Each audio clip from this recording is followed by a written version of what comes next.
Estamos começando mais um podcast do Ninho, que vai ao ar todas as terças-feiras, às 8h30 da noite. Hoje, um episódio imperdível, ou melhor, mais um episódio imperdível, porque eu vou conversar com ela, que tem mais de 50 anos de experiência no atendimento de bebês. É ela maravilhosa, doutora Maria Auxiliadora Gabarra, pediatra e idealizadora do projeto Crescer Seguro. E a doutora Maria Auxiliadora é nossa parceira já há muito tempo. Ela tem muito para nos contar hoje, então fica aqui com a gente que ela vai falar sobre os primeiros 1000 dias de desenvolvimento, né, dos pequenos e a importância desses primeiros momentos de vida, né, desses primeiros dias de vida de um bebê. Mas antes de eu abrir aqui para a doutora Auxiliadora, eu gostaria de te convidar para o nosso show do Ninho Musical, que vai estar em cartaz em São Paulo, mês de março e mês de abril, no Teatro Vira da Lata em Perdizes, todos os finais de semana. E também para que você possa agora mesmo seguir o nosso @podcast do Ninho no Instagram e no YouTube, porque sempre sim estamos com essa missão de vida, que é transformar, né, a infância para um futuro melhor, com pessoas melhores, a gente poder refletir. Então esse espaço do podcast do Ninho é justamente para a gente cuidar dos nossos pequenos, mas pensando aí, né, em toda a sociedade. E para isso eu preciso agradecer demais as nossas super empresas parceiras, porque sem essas parcerias a gente não conseguiria estar aqui falando sobre esses temas fundamentais. Passalinho para crescer livre. A Poema, todo o cuidado que o seu filho precisa em um só lugar. Casa do Ninho é muito mais que uma escola. Loja Copaíba, vem pro estilo Copaíba de ser. Vila Kids, tudo para criar o quarto dos sonhos com qualidade e consultoria personalizada. Escritório de Arquitetura Juliana Fabrizi, arquitetura e liberdade, tudo para criar um espaço autêntico com personalidade. Andrews Cabeleireiros, a sua beleza e cuidados, tudo para transformar o seu dia a dia. Norigami, a arte do sabor japonês em cada detalhe. Doutora Maria Auxiliadora Gabarra, que prazer enorme. Mais uma vez, já conversei com a doutora Auxiliadora em vários outros momentos, então é sempre um prazer. E, gente, quem ficar aqui até o final, eu tenho certeza que terá os seus dias transformados com os bebês e com as crianças, porque não tem ninguém melhor do que a doutora Auxiliadora para falar sobre o desenvolvimento dos primeiros 1000 dias. Seja muito bem-vinda aqui no nosso Ninho, doutora. É um prazer. Muito obrigada, Fabiana. Isso é muito elogio para pouca gente. Até parece, sim, parece. Sim.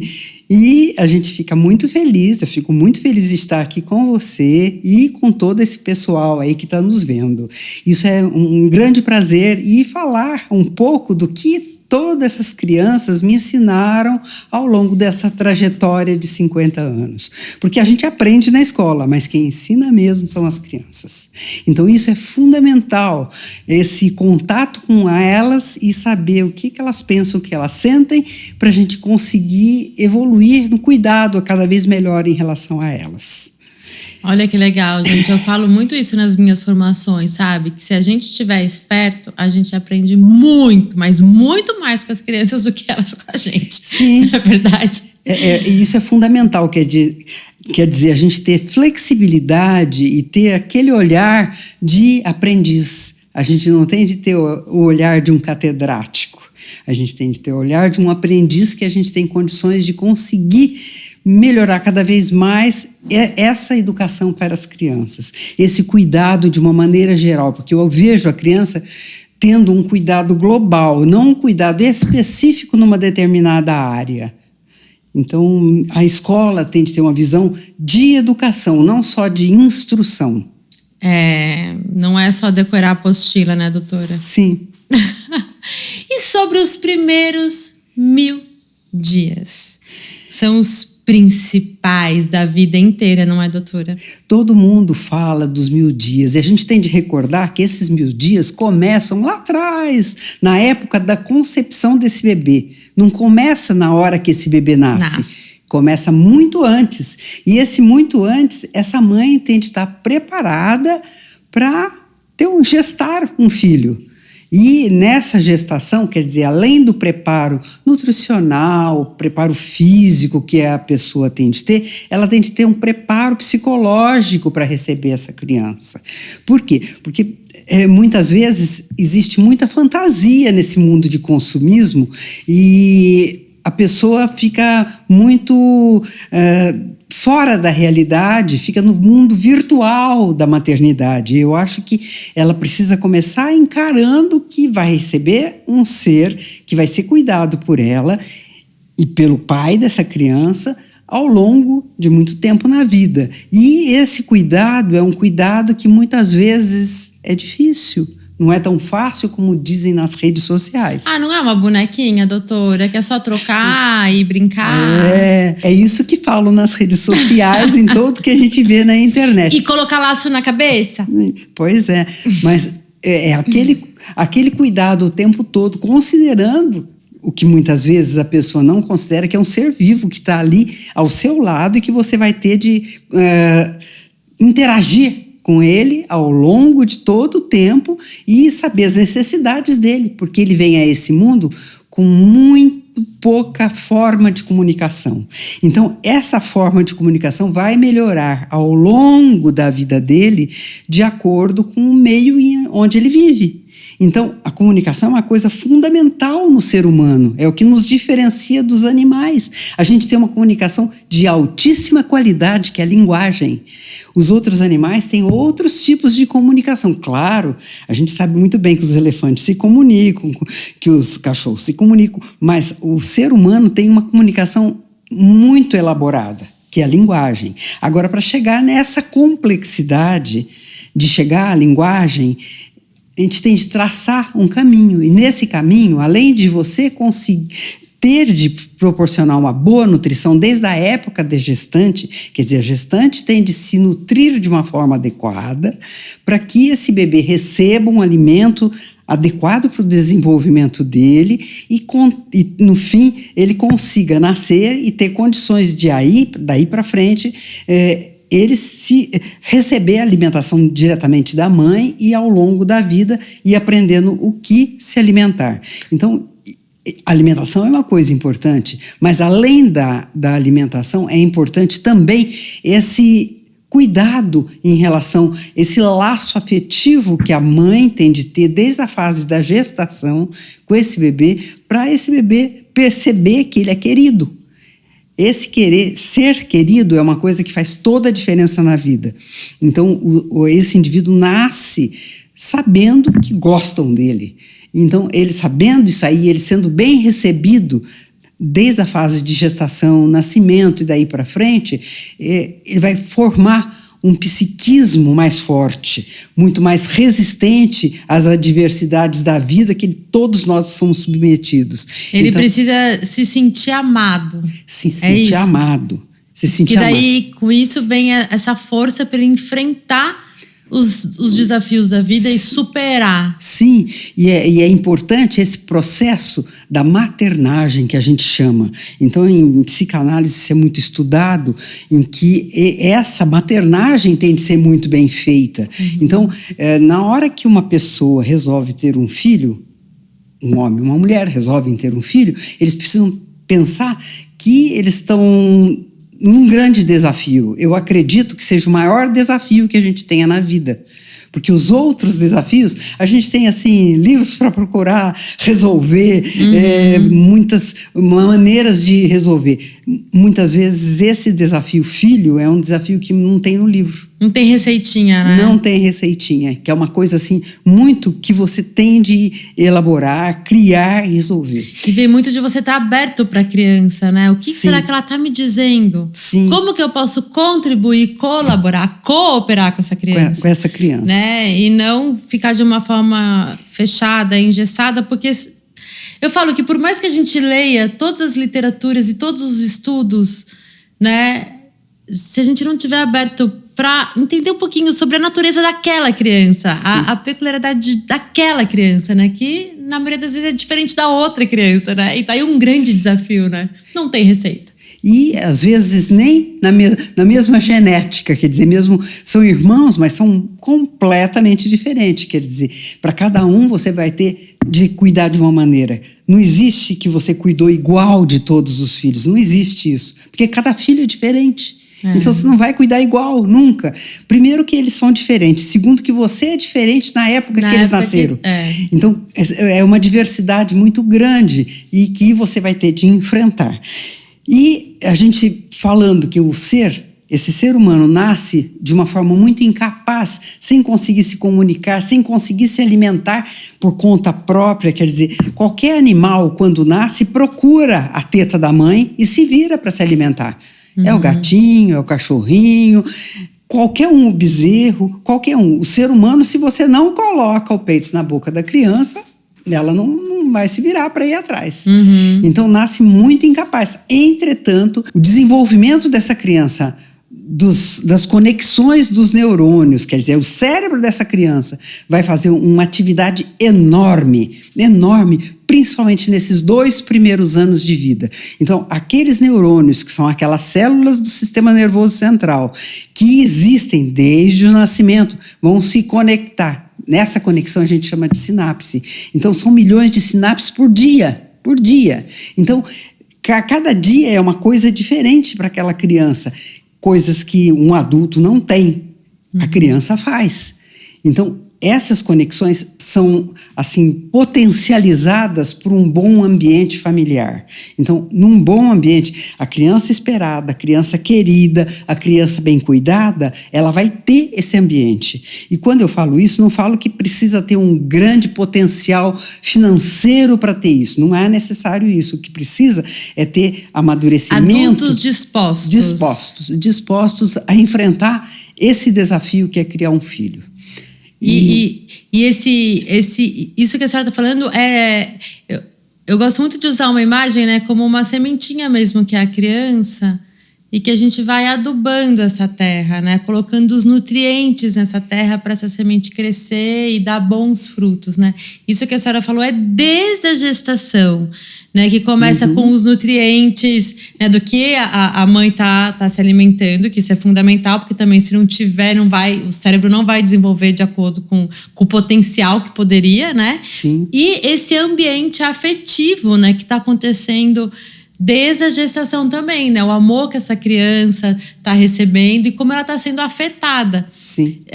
Que esse ambiente influencia demais, né, em todo esse desenvolvimento, né?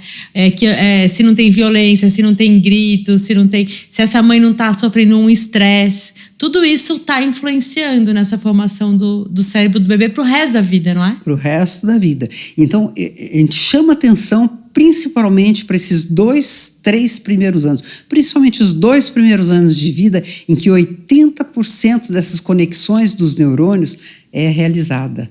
Então, é muita coisa, gente, é muita coisa. 80% é muito. Então, a gente pensar que precisa ter um cuidado muito especial com essa criança. Quer dizer, não é só dar comida, pôr para dormir e fazer um enxoval. E fazer um enxoval. É muito mais do que isso. É muito mais do que isso. E qual que é o papel do pai? O pai é fundamental. Eu acho que a criança nasce, ela passou 9 meses na mãe, no ventre materno. Então, essa criança já tem um vínculo com a mãe. Ao nascer, ao ser colocado pele a pele junto à mãe, ela conecta que aquele ser que ela conhecia já dentro, onde ela estava dentro, ela começou a conhecer o cheiro e o jeito dessa pessoa ao nascer. Ela faz aquele vínculo, a gente chama de imprinting, esse primeiro contato que é fundamental ao nascimento, quer dizer, a criança em contato pele a pele com a mãe.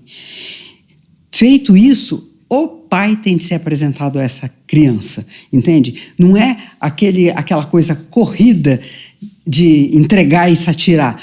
O pai precisa reconhecer, ele precisa conversar com essa criança. Uhum. E daí para frente, a posição do pai não tem de ser relegada a terceiro plano. Né? Isso desde a gestação, né? De cuidando dessa mãe, né? Porque propiciando. A mulher também precisa, a mãe, né, no caso, também precisa ser cuidada, né? Ela tá ali gerando, né, um bebê. Sim. E é tanto esforço, né, assim, físico e mental são tantos os processos, né, que não é fácil, né? É um turbilhão de coisas acontecendo nesse organismo, né? Sim. E que esse pai, ele vem como um suporte também, né? Um apoio para essa mãe que tá dando essa nutrição física e emocional pro bebê, né? Sim, eu acho que houve uma melhora muito grande, sabe, Fabiana, nos últimos 20, 25 anos para cá, em relação à paternidade. Essa paternidade, antigamente, era assim, o pai era o provedor.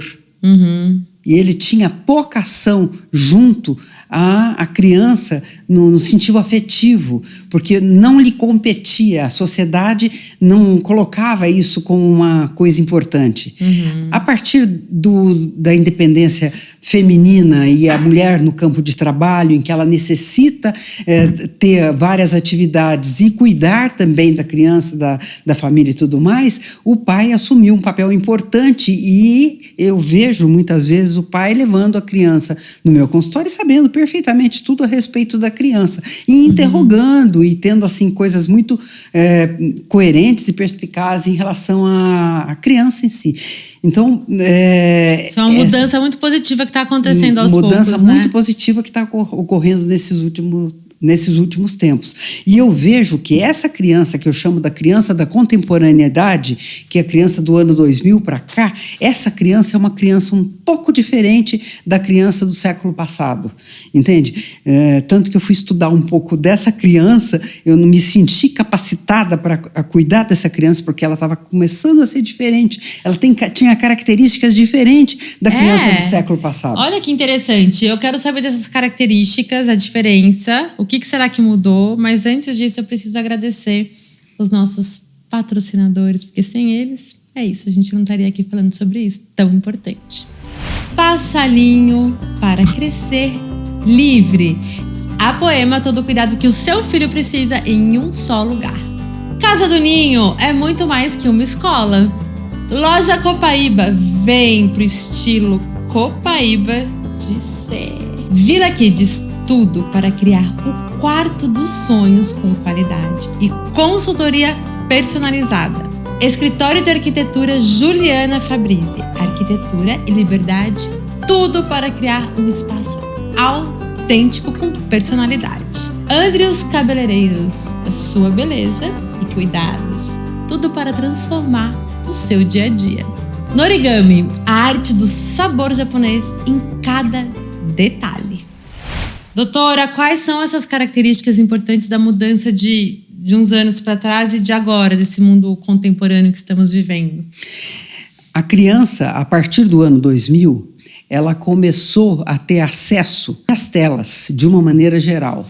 Então, essas crianças começaram a diminuir o conhecimento dela, concreto dessa vida, e começaram a ter um espaço do dia delas como uma vida virtual. Para o adulto, muitas vezes, isso é complicado conseguir desvencilhar uma coisa da outra. A gente vê isso nas redes sociais. Uhum. Calcule para uma mente jovem isso daí, uma mente de uma criança, toda essa confusão do que é virtual, do que é real. E sem ter muita experiência dessa vida concreta. Por quê? Nós entramos num mundo que, pelo menos no nosso país, existe muita violência. E as crianças ficaram todas dentro de casa, ficaram indoor. Então, aquela criança que brincava, que tinha um monte de amigos na rua, que brincava na rua, não existe mais. Entende? A não ser em um ou outro condomínio que elas têm condições ainda de ter essa vivência, que era uma vivência comum no século passado. Eu cresci na rua. E agora elas não têm. Então elas ficam dentro de casa. Elas têm poucas amizades, a comunicação delas é precária, de uma forma presencial, elas conseguem conversar muito pouco de forma virtual, então elas estão reduzindo a socialização delas. E muitas vezes elas são muito mais assim, só pensam em si mesmas, sabe? E nem nos pais, porque muitas vezes aquele almoço em família não existe mais, aquela refeição em família não existe. Então cada um pega seu prato e leva para o quarto para comer ao lado do computador. Então eu acho que esse ser está ficando diferente do ser que existia anteriormente. E a maneira da gente lidar com eles é um pouco diferente. Por quê? Esse indivíduo ele é pouco afeito às coisas ruins que existem no mundo exterior. Então, quando eles se deparam com uma dessas coisas que geram frustração, eles não têm ferramentas para lidar com isso. Eles desmoronam com muito mais facilidade e o número de encaminhamentos que a gente tem de fazer para psicólogos, para psiquiatras, é muito grande. Isso, anteriormente, a gente não tinha tanto. Claro que sempre existiu psicopatias que a gente atendia, mas a frequência agora, a incidência agora está muito maior. Nossa. Muito maior. Então a senhora considera as telas um grande mal, assim, da humanidade? Sim, eu acho que é um dos maus, mas existe também outras coisas que existem ao redor disso que estão permeando toda essa rede de relacionamento. É que, na verdade, não são as telas, né, doutora? Desculpa interromper. É como os adultos lidam com as telas. Porque as telas são aqui, elas são ótimas, elas nos ajudam demais. Mas a gente não está conseguindo falar não para as crianças, né? Sim. Então as crianças já não estão se desenvolvendo porque é um bebezinho parado ali, né, hipnotizado em frente às telas. Aí vai entrar no carro, vai viajar. Aí o que acontece? Normal, é a forma que eles têm de se comunicar. Então tá bom, aqui um filminho pra você assistir. Então o bebê pensa em chorar, a criança pensa em se frustrar, já vem uma tela pra resolver. Olha o desenho para se distrair. Aí tudo isso vai distraindo a criança dela mesma. E os adultos também, né? Mas no caso a gente está falando de criança. Então vai roubando uma autopercepção, né? Uma autorregulação emocional e tudo isso, né? A gente não está conseguindo utilizar a tela com o lado bom que ela tem. E sim, a gente está deixando invadir, né, uma coisa super negativa das telas. Né? A gente não quer... Eu acho que a gente não tem de ser extremista. Não use tela de forma alguma. Eu acho que tem de ser tela supervisionada. Acontece que muitas vezes as famílias não têm condições de supervisionar a tela. E é só uma única forma de, principalmente quando os pais trabalham em casa, em home office, é a única maneira que eles têm de conseguir trabalhar. Então, é um dilema tudo isso, é um dilema. Porque a supervisão é fundamental. E a gente ter consciência de que a tela, ela serve para os adultos poderem ter sossego. Porque às vezes vem com um discurso assim: mas o meu filho, ele aprendeu as cores em inglês com o filminho X.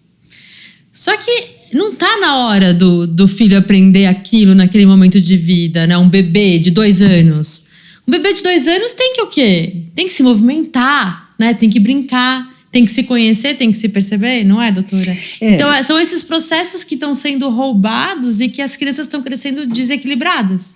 Sim, desequilibradas e o manejo fica muito difícil, principalmente quando eles chegam numa idade escolar e têm de seguir algumas regras que a escola coloca e eles não conseguem ficar em ambiente social, eles não conseguem sentir que erraram alguma coisa, eles perdem totalmente o equilíbrio e muitas vezes fazem agressões muito ruins. E a senhora acha que esse alto índice de autismo e TDAH pode ter relações com as telas também ou não? Eu acho que é multifatorial a história do TEA, né? Do transtorno do espectro autista, que tem desde um pouco do nível 1 até o nível 3. Quer dizer, o quanto que a tela pode ter influenciado, eu acho que o ambiente influencia, a genética influencia, tem vários fatores que colaboram para tudo isso, não é mesmo, Fabiana? Mas eu acho que nós estamos vivendo um aumento tão grande que a gente realmente tem de parar e verificar, pesquisa, o que está desencadeando tanto tudo isso. Quais são os fatores? Né? Quais são os fatores que estão desencadeando tudo isso? Porque tá demais. Quer dizer, é difícil você ter uma classe de crianças na escola que não tenha uma criança com TEA. E doutora, a senhora atende não só as crianças e as famílias, né, no consultório, mas também tem um trabalho muito lindo, que é o projeto Crescer Seguro. Né, que recebe as crianças, que faz um treinamento para proteger essas crianças e famílias dos acidentes, né? Se a senhora puder falar um pouquinho mais sobre isso. Obrigada pela oportunidade, Fabiana. Então, o projeto Crescer Seguro existe aqui na cidade de Botucatu desde 2009. Nossa, 2009? 2009. E a gente trabalha com as crianças da rede pública, ensino infantil, criança de 5, 6 anos de idade, ensina a prevenção de acidentes para essas crianças. Porque na mente dos adultos brasileiros, a gente só tem em mente a medicina curativa. Quer dizer, vamos dar noções de primeiros socorros. Eu acho importante saber primeiro socorro, todo mundo tem que saber. Mas a primeira coisa é ensinar como evitar o acidente. Né? Como prevenir o acidente. Porque se você não prevenir, o acidente vai ocorrer numa incidência muito maior. Então, você conseguir ensinar para essas crianças pequenas a prevenção, provavelmente a gente tem esse sonho, né?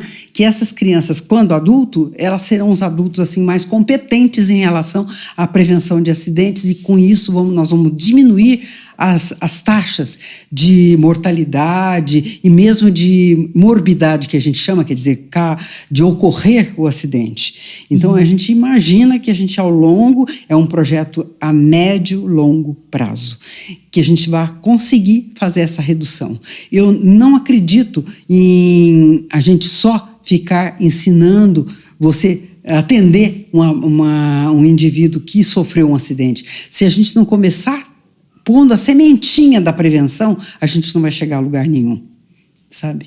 E qual que é o acidente mais comum que acontece com as crianças? O que mais acontece é queda, mas não é o que mais leva à morte. O que mais leva à morte é o acidente de trânsito. Então aí você vê a responsabilidade. De trânsito? A responsabilidade do adulto, porque o adulto que dirige o veículo, o adulto que atropela, o adulto que carrega a criança dentro do carro de forma irregular, muitas vezes sem colocar no assento adequado, sem utilizar ou assento ou cinto de segurança ele mesmo. Então é uma responsabilidade muito grande, é do adulto. Aquele adulto que diz que gosta muito do filho, mas que não protege o filho, quer dizer, carrega o filho de pé no meio dos bancos lá atrás, ou carrega a criança pequena no banco da frente do carro. Então, é o adulto que é o responsável, quer dizer. Sim. E é muito triste a gente ver num acidente, uma criança acidentada que fica com sequela para o resto da vida. Quer dizer, é uma responsabilidade da família, de quem está dirigindo, aquilo lá.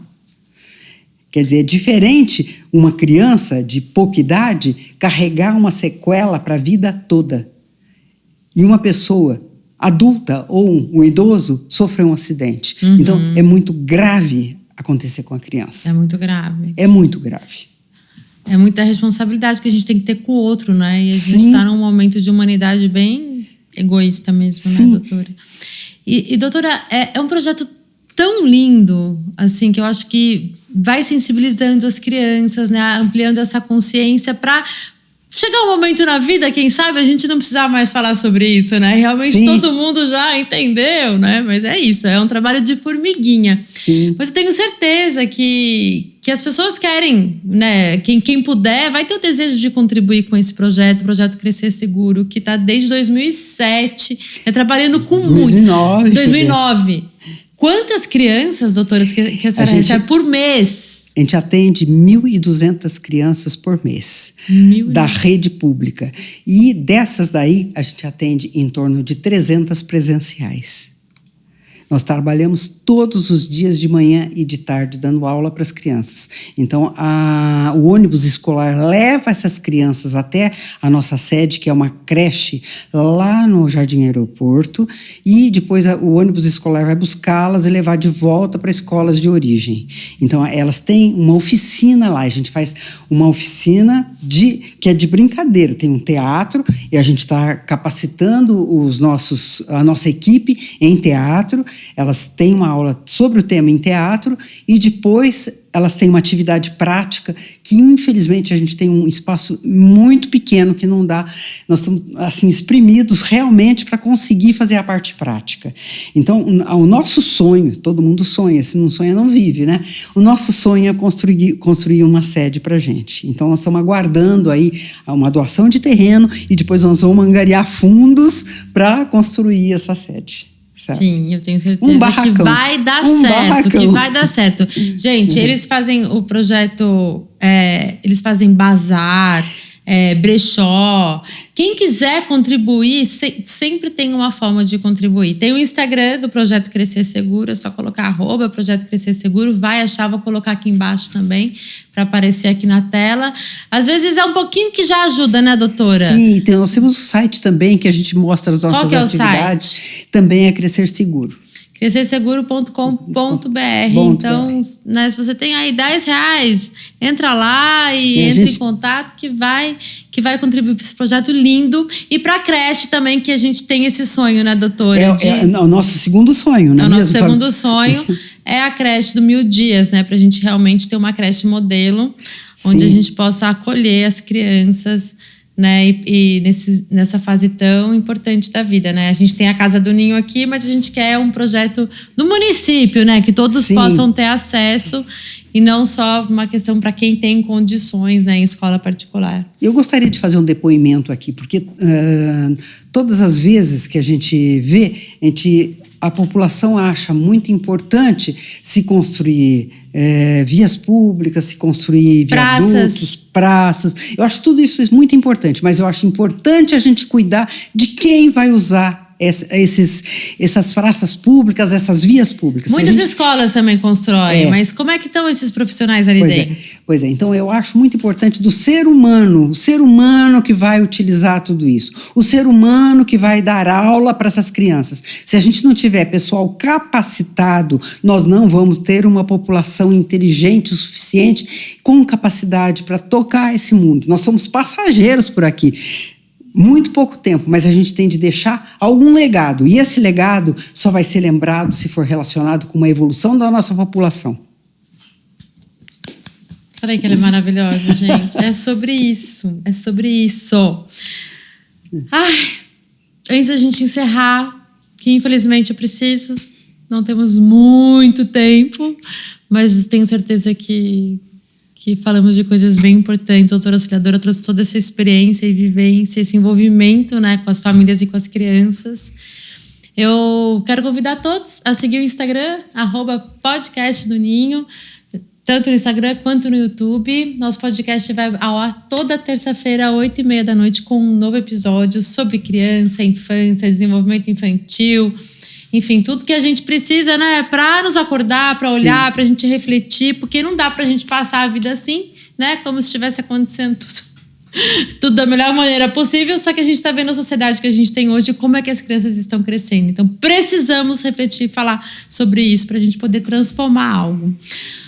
Quero agradecer demais a doutora auxiliadora, mais uma vez, muito obrigada, parabenizá-la pelo projeto também Crescer Seguro, além do trabalho que ela é pediatra, né, porque agora já estão grandes, dos meus 4 filhos, sempre parceira da doutora auxiliadora em vários projetos, não só parceria, né, de cuidar dos meus filhos, mas também das crianças aqui da Casa do Ninho e de parcerias que fizemos, e agora do projeto Crescer Seguro. Então, assim, uma vida de quantos anos? 52. 52 anos cuidando, né, de crianças e de famílias. E não vai ter fim isso, né, doutora? Por enquanto eu não pensei. Vamos cuidar. Mas só que a gente precisa também dos parceiros para realizar todos esses sonhos, né? Sim. Então, Projeto Crescer Seguro, também parabenizo e convido todos para chegar no Instagram e acompanhar e contribuir, nem que seja com um par de meias, para doar pro bazar. Pro nosso bazar. E lembrando do show do Ninho Musical, que estaremos em cartaz todos os finais de semana de abril e maio. E a minha gata está miando aqui, tudo bem? E mais uma vez eu quero agradecer aos nossos patrocinadores e apoiadores. Muito, muito, muito obrigada e até semana que vem. Muito obrigada, Fabiana. Passarinho para crescer livre. A Poema, todo o cuidado que o seu filho precisa em um só lugar. Casa do Ninho é muito mais que uma escola. Loja Copaíba, vem pro estilo Copaíba de ser. Vila Kids, tudo para criar o quarto dos sonhos com qualidade e consultoria personalizada. Escritório de Arquitetura Juliana Fabrizi. Arquitetura e liberdade, tudo para criar um espaço autêntico com personalidade. Andrews Cabeleireiros, a sua beleza e cuidados, tudo para transformar o seu dia a dia. Norigami, a arte do sabor japonês em cada detalhe.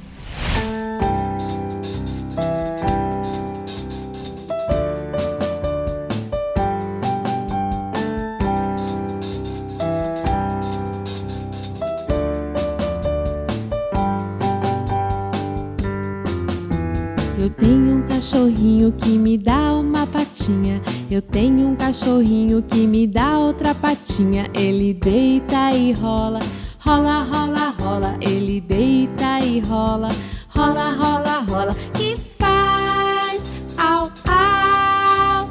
Balança o rabinho, enterra o ossinho e faz au, au.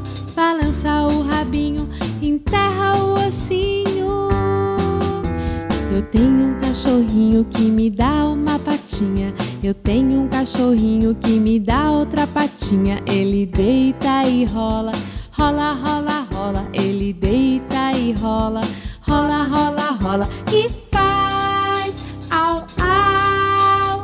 Balança o rabinho, enterra o ossinho e faz au, au. Balança o rabinho, enterra o ossinho. Ele é o meu amigo, me protege do perigo. Me abraça, cachorrinho, fica aqui sempre comigo.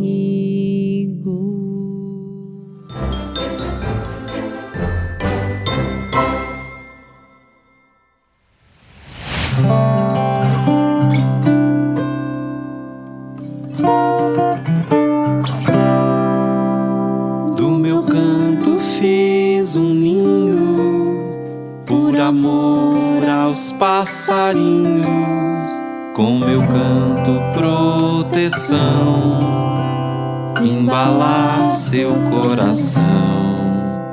No sorriso do menino vejo claro meu destino, e nas voltas que o mundo dá, só cantar pra te alegrar. Por isso eu canto com você no ar, por isso a vida eu levo a cantar. Por isso eu canto com você no ar, por isso a vida eu levo a cantar.